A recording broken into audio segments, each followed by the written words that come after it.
9 मई वाक़यात, शाह महमूद कुरैशी और असद उमर की ज़मानत मंजूर। शाह महमूद और असद उमर पर कोई बयान जारी करने का तो इल्ज़ाम ही नहीं, अदालत की जानिब से ये रिमार्क्स दिए गए। सरकारी वकील की केस की समाअत मुलतवी करने की इस्तदा इस्लामाबाद हाई कोर्ट के जस्टिस तारिक महमूद समाअत कर रहे हैं। एहतशाम कियानी हमारे साथ मौजूद हैं, उनसे तफसीलात हासिल करेंगे। जी एहतशाम, बताएगा क्या पेशरफ्त हुई आज?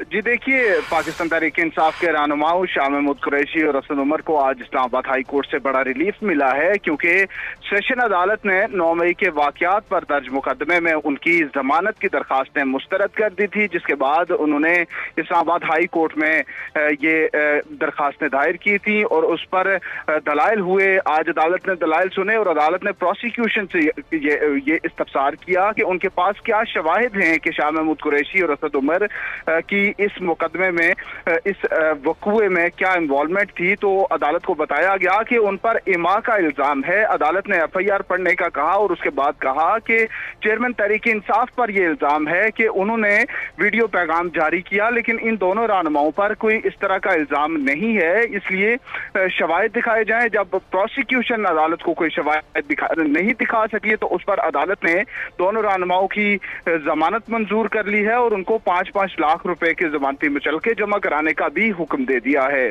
जी ठीक है एहतशाम कियानी, बहुत शुक्रिया आगाह करने के लिए।